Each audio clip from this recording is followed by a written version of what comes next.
दोस्तों आज की इस क्लास में हम ITI second year electrician trade theory का मॉड्यूल नंबर 5 कवर करने वाले हैं, जो कि है अल्टरनेटर। एंड फ्रेंड्स, अल्टरनेटर से काफ़ी सारे क्वेश्चंस आपके CBT एग्ज़ाम में डायरेक्ट पूछे जाते हैं। तो अल्टरनेटर से जितने भी इंपॉर्टेंट क्वेश्चंस बनते हैं वो आज की इस वीडियो में मैं आपके साथ डिस्कस करने वाला हूँ।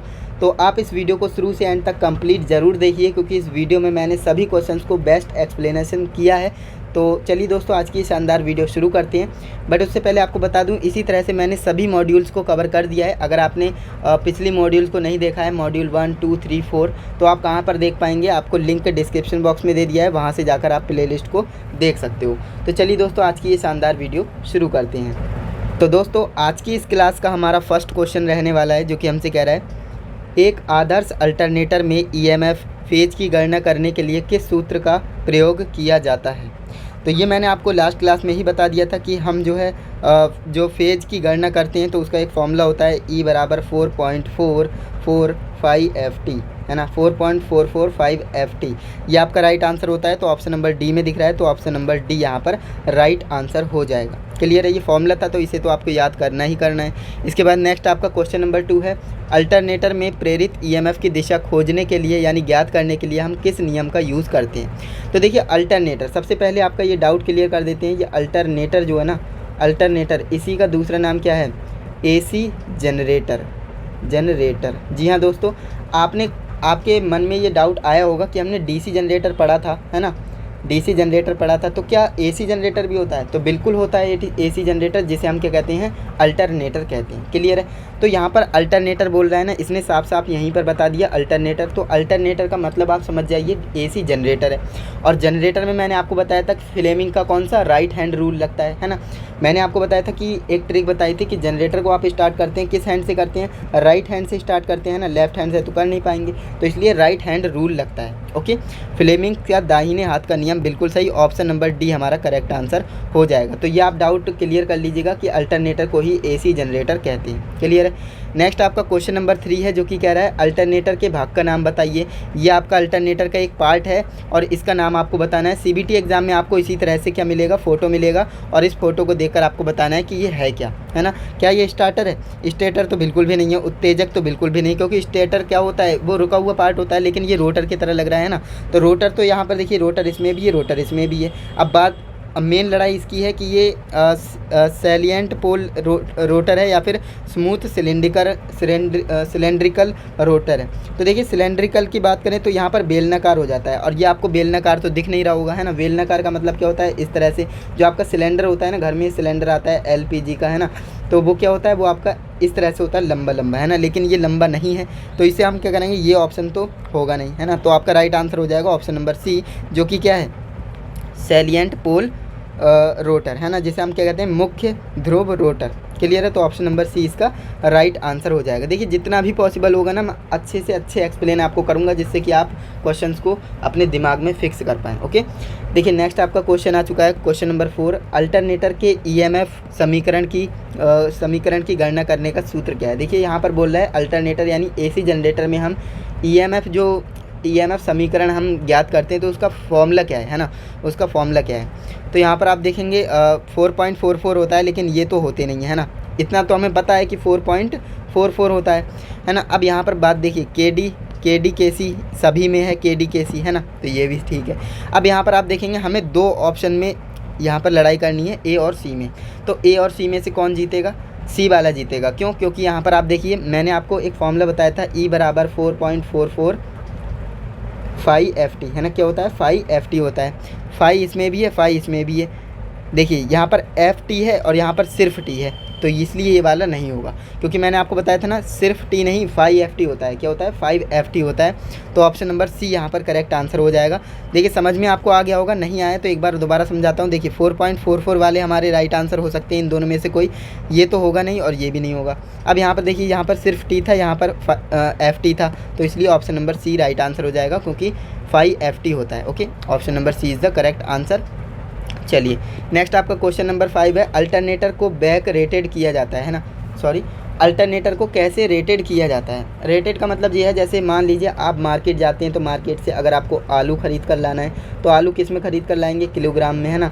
अगर आपको दूध खरीद कर के लाना है दूध, तो आप किस में लाएंगे, लीटर में लाएंगे, है ना। तो इसी तरह से क्या होता है, इसकी भी यूनिट होती है, अल्टरनेटर को रेटेड किया जाता है, उसकी भी कोई यूनिट होती है, तो उसे हम क्या कहते हैं, उसे हम KVA कहते हैं। क्या कहते हैं, KVA। अब KVA की फुल फॉर्म क्या होती है, लिख लीजिए फटाफट, अगर याद है तो अच्छी बात है, नहीं याद है तो लिख लो। KVA की फुल फॉर्म होती है किलो वोल्ट एम्पियर। क्या होती है, किलो वोल्ट एम्पियर। ओके, चलिए आगे बढ़ते हैं। नेक्स्ट हमारा 6 नंबर क्वेश्चन है, जो कि अल्टरनेटर में प्रतिशत वोल्टेज विनियमन की गणना करने के लिए किस सूत्र का यूज़ किया जाता है। तो देखिए ये फार्मूला भी बहुत ज़्यादा पूछा जाता है, तो याद रखेंगे। इसे कैसे याद रख सकते हैं, देखिए देखिए NL और FL दो चीज़ें होती हैं। इसका मतलब होता है नो लोड। क्या होता है, नो लोड। और इसका मतलब होता है फुल लोड। क्या होता है, फुल लोड। क्लियर है। इनकी देखिए यहाँ पर ये लिखा हुआ है, हो सकता है आपको अच्छे से ना दिख रहा हो, है ना। तो यहाँ पर जो ये लिखा हुआ है ना NL FL, ये आपको मैं बता रहा था इसकी फुल फॉर्म क्या होती है। तो NL की फुल फॉर्म होती है नो लोड, FL की फुल फॉर्म होती है फुल लोड। तो हमारा फॉर्मूला क्या होता है, याद रखेंगे। देखिए VNL, V no load minus V full load, है ना। V full load upon V full load, है ना। V फुल लोड इंटू 100 कर देंगे, तो ये हमारा क्या होता है, ये फॉर्मूला होता है। याद रखेंगे, no load minus full load बटे फुल लोड। क्या होता है, no load minus full load बटे फुल लोड, और गुणे में 100 कर देंगे। ओके, तो देखते हैं कहाँ पर है। देखिए no load minus full load upon में फुल लोड, तो ये मुझे ऑप्शन नंबर B में दिख रहा है, तो ऑप्शन नंबर B हमारा करेक्ट आंसर हो जाएगा। ओके, चलिए आगे बढ़ते हैं। क्वेश्चन नंबर 7 हमारा कह रहा है कि 1000 RPM पर 6 ध्रुवों वाले एक अल्टरनेटर की यहाँ पर आपूर्ति ही होगा, मैं कंफ्यूज हो रहा हूँ, है ना। आपूर्ति आवृत्ति क्या होगी ये आपको बताना है, यानी यहाँ पर फ्रिक्वेंसी पूछ रहा है। और यहाँ पर हमारा जो फॉर्मूला होता है वो क्या होता है, आपको मैंने बताया था। फॉर्मूला होता है N बराबर 120 फ्रिक्वेंसी बटे पोल, है ना। ये हमारा फॉर्मूला होता है। तो चलिए इस पर बेस्ड क्वेश्चन आ गया, चलिए इसे सॉल्व करते हैं। 120 F बटे P। अब देखिए यहाँ पर हमें दे के क्या क्या रखा है, तो ये हमें RPM दे रखा है, यानी कि N का वैल्यू दे रखा है जो कि क्या है 1000, है ना। 120 इंटू F की वैल्यू यहाँ पर दी है, F तो हमें निकालना है ना। आवृत्ति क्या है, आवृत्ति हमें बताना है, यानी फ्रिक्वेंसी हमें निकालना है। पोल कितने हैं, 6 हैं, यहाँ पर आप देख सकते हैं, तो 6 यहाँ पर लिख देंगे। 6 दूनी 12 होते हैं, तो यहाँ पर 20 हो जाएगा, है ना। अब यहाँ पर देखेंगे 1000 बराबर 20 इंटू F। अब ये F के गुणा में है 20, तो ये जब बराबर के इस साइड जाएगा तो क्या हो जाएगा, डिवाइड में आ जाएगा।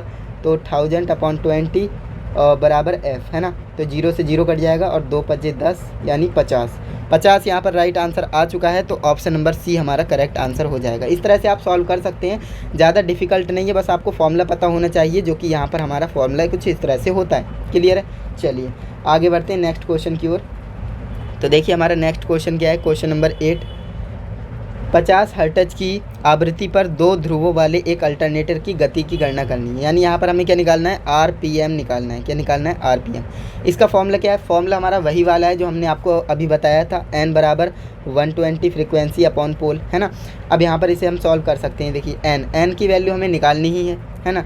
120 इंटू फ्रिक्वेंसी हमें दे रखा है कितना है, 50 हर्ट्ज, है ना। तो यहाँ पर मैं क्या करूँगा, 50 लिख दूँगा अपॉन पोल हमारा कितना है, 2 है। यहाँ पर आप देख पा रहे हैं पोल हमारे 2 हैं, तो 2 लिख दिया। अब यहाँ पर आप देखेंगे 2 से इसे काट देंगे, 2 छंग 12, है ना, 0 हो जाएगा।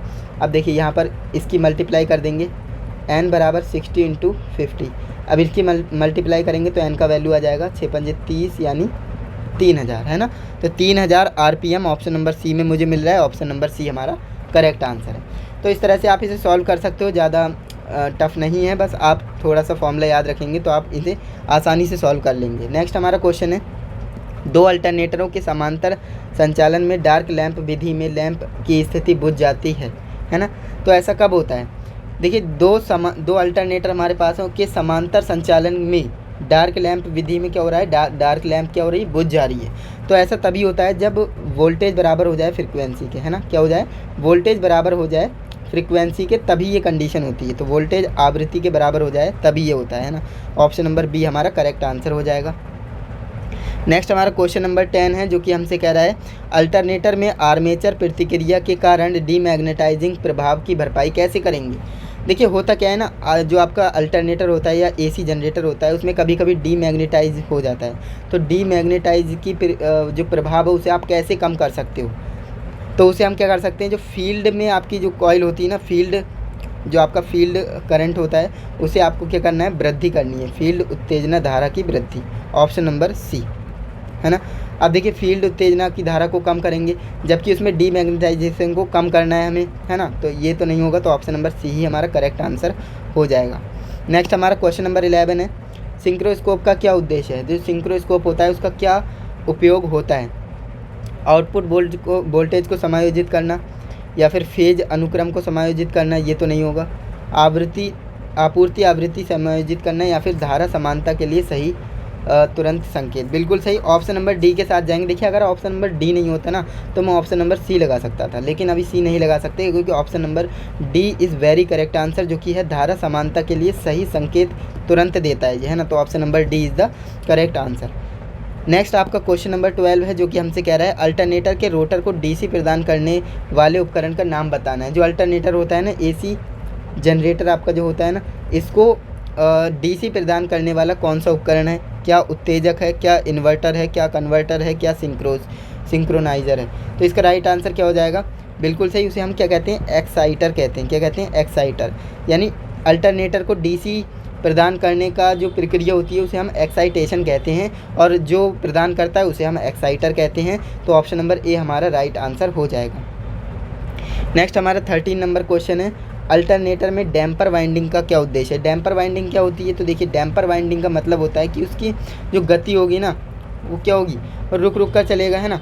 यानी जैसे यहाँ पर आप समझ सकते हैं, जैसे आप बाइक चला रहे हैं, बाइक चलाते समय आप एक्सेलेटर को छोड़ते हैं तो क्या होता है, अचानक से धक्का सा लगता है ना, तो वो क्या होता है, वही आपका जो है हंटिंग, उसे हम क्या कहते हैं, हंटिंग प्रभाव कहते हैं। तो यहाँ पर आप देखिए अल्टरनेटर में डैम्पर वाइंडिंग का हम यूज़ क्यों करते हैं, हंटिंग प्रभाव को कम करने के लिए करते हैं। तो ऑप्शन नंबर सी हमारा करेक्ट आंसर हो जाएगा। क्लियर है, चलिए आगे बढ़ते हैं। नेक्स्ट हमारा क्वेश्चन नंबर 14 है, अल्टरनेटर के समांतर संचालन से पहले किस स्थिति को संतुष्ट किया जाता है। तो यानी कि हमें जो अल्टरनेटर है उसे हमें चलाने से पहले क्या क्या चेक करना होता है। तो सबसे पहले हमें क्या करना होता है, फेज सीक्वेंस चेक करना होता है ना, फेज अनुक्रम जिसे कहते हैं, फेज अनुक्रम चेक करना होता है, वोल्टेज चेक करना होता है, फ्रीक्वेंसी चेक करना होता है ना। तो यहाँ पर बात करें, यहाँ पर कौन सा ऑप्शन दे रखा है, फेज अनुक्रम की समान होना चाहिए, बिल्कुल सही, ऑप्शन नंबर बी हमारा क्या हो जाएगा, करेक्ट आंसर हो जाएगा। क्योंकि आर वाई बी हमारे 3 फेज होते हैं, तो हमें ये चेक करना होगा कि आर आर में लगा है, वाई वाई में लगा है और वी बी में लगा है या नहीं, है ना। तो ऑप्शन नंबर बी हमारा करेक्ट आंसर हो जाएगा। नेक्स्ट हमारा क्वेश्चन नंबर 15 है, जो कि हमसे कह रहा है 4 पोल वाले रेटेड वोल्टेज पर 50 हर्ट्ज की आपूर्ति आवृत्ति के साथ एक जुड़े अल्टरनेटर की गति क्या है। इसमें हमें क्या निकालना है, इसमें भी हमें क्या निकालना है, आरपीएम निकालना है। क्या निकालना है, आरपीएम। फॉर्मूला हमारे पास है ही प्यारा सा, क्या है, एन बराबर 120 गुणे एफ बटे पी, है ना, ये हमारा फॉर्मूला है। चलिए इसमें वैल्यूज़ को डालते हैं। तो एन का मान हमें दिया है, क्या गति हमें निकालनी है, चलिए बढ़िया बात है। एन 120 इंटू एफ में बोले तो फ्रीक्वेंसी दे रखी है 50 हर्ट्ज, यहाँ पर 50 लिखेंगे बटे पी पोल कितने दे रखे हैं, 4 दे रखे हैं, बिल्कुल सही। अब यहाँ पर आप देखेंगे 4 एकम 4 नहीं यार, 4 3 12 हो जाएगा, है ना, 3 हो जाएगा। एन बराबर आप देखिए 30 गुणे 50 करेंगे कितना हो जाएगा, 5 3 15 हो जाएगा, है ना। तो ऑप्शन में हमें दिया है क्या, 1500, बिल्कुल दिया है, ऑप्शन नंबर बी हमारा करेक्ट आंसर हो जाएगा, 1500 आरपीएम। क्लियर है, चलिए आगे बढ़ते हैं। तो देखिए हमारा जो नेक्स्ट क्वेश्चन है, क्वेश्चन नंबर 16 हमसे कह रहा है 2 अल्टरनेटरों के समांतर होने के दौरान 2 लैंपों की हालत जलते और एक लैंप बुझ जाती है ना। 2 लैंप किस हालत में जलते हैं और एक लैंप बुझ जाता है, तो इससे हम क्या कहते हैं।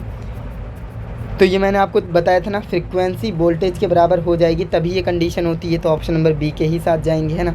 वोल्टेज और फ्रीक्वेंसी बराबर हो जाएगी तभी ये कंडीशन होगी, ऑप्शन नंबर बी हमारा करेक्ट आंसर है।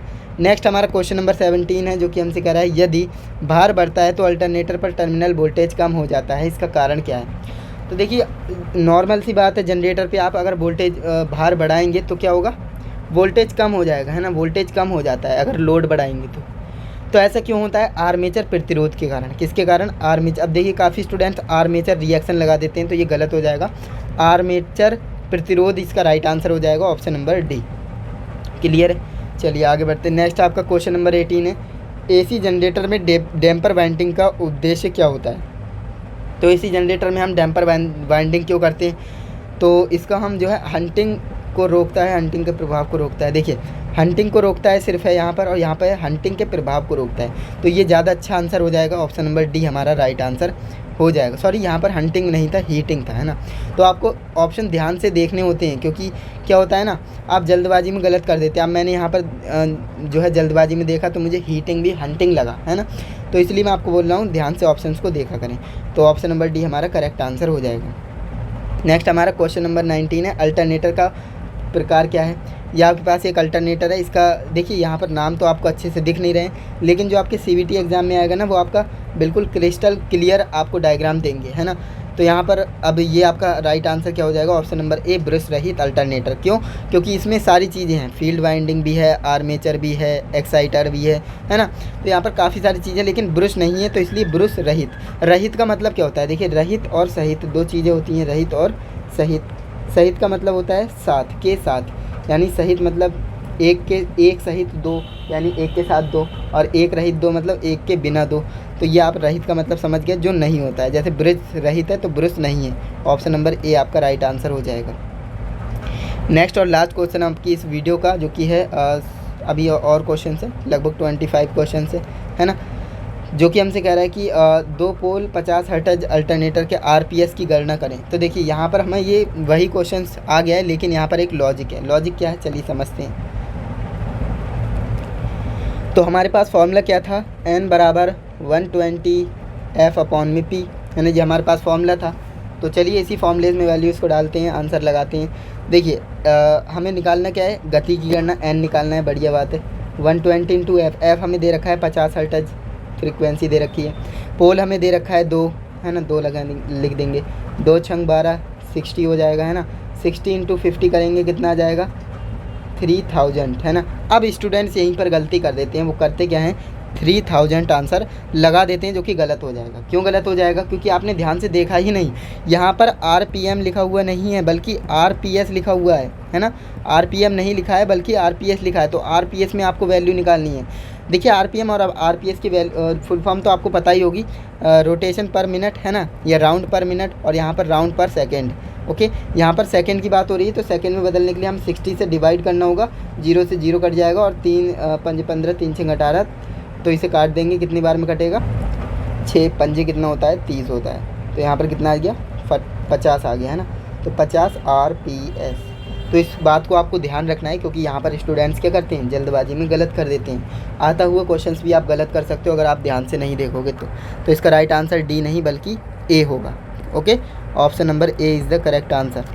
क्लियर, चलिए आगे बढ़ते हैं। नेक्स्ट आपका क्वेश्चन नंबर क्या है, क्वेश्चन नंबर 21, घूर्णन क्षेत्र के प्रकार अल्टरनेटर का उपयोग करने का क्या फ़ायदा है ना।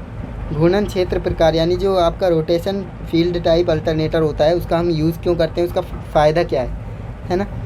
2 स्लिप रिंग होते हैं इसमें। अब देखिए इसमें क्या होता है ना, 2 स्लिप रिंग की आवश्यकता होती ही होती है, फिर चाहे फेज की संख्या कितनी भी हो, है ना।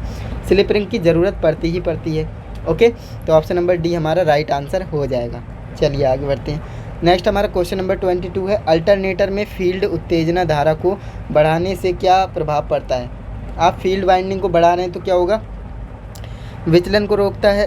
विचलन, एक मिनट, यहाँ पर विचलन लिखा है जबकि डी में मैग्नेटाइजम है ना, तो यहाँ पर आप इंग्लिश में भी पढ़ लिया करें।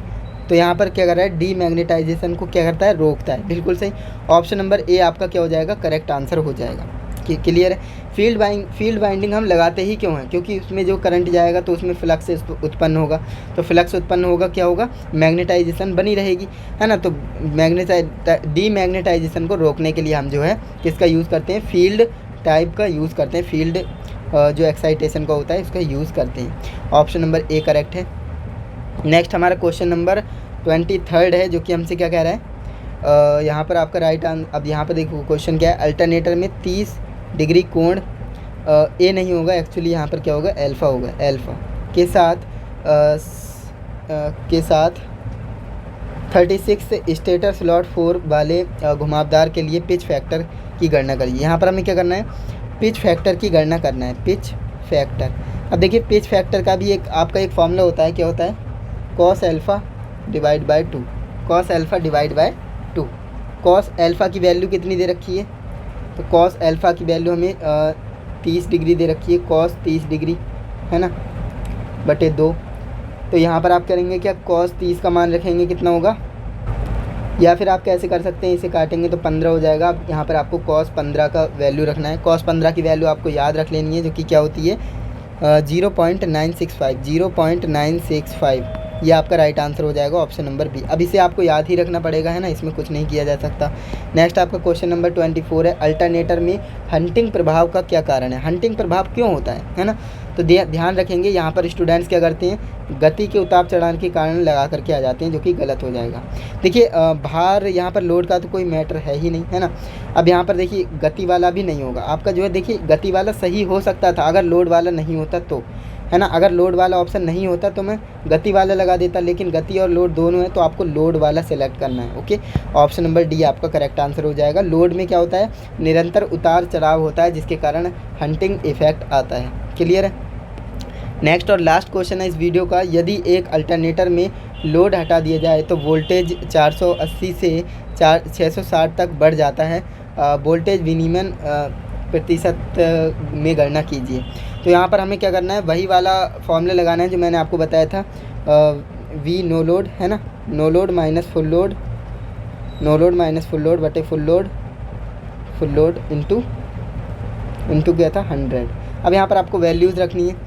यहाँ पर नो लोड में क्या है 660 है, माइनस यहाँ पर 480 आ जाएगा, है ना, अपॉन में 480 आ जाएगा, और यहाँ पर 100 आ जाएगा। तो यहाँ पर क्या होगा, यहाँ पर इसे आप कैलकुलेट करिएगा, और इसका राइट आंसर यहाँ पर आपको दिख ही रहा है ना, option number C. Option number C इसका राइट आंसर हो जाएगा। आप इसका आंसर मुझे कमेंट करेंगे। कमेंट करने का ये नहीं कि आपने सी लिख दिया, आपको सॉल्यूशन कमेंट करना है ना, सॉल्यूशन कमेंट करना है। बाकी आज का ये हमारा लास्ट क्वेश्चन था। उम्मीद करता हूँ आपको वीडियो पसंद आई होगी। वीडियो पसंद आई तो वीडियो को लाइक और चैनल को सब्सक्राइब ज़रूर करना, क्योंकि आगे आने वाली मॉड्यूल्स में मैं आपको जल्द ही कवर कराने वाला हूँ। और बाकी आप इस वीडियो को अपने दोस्तों के साथ भी शेयर करिए, जिससे कि वो भी अपनी तैयारी कर पाएँ। ओके, तो हम मिलते हैं नेक्स्ट इंटरेस्टिंग इन्फॉर्मेटिव वीडियो के साथ। तब तक के लिए जय हिंद, वंदे मातरम।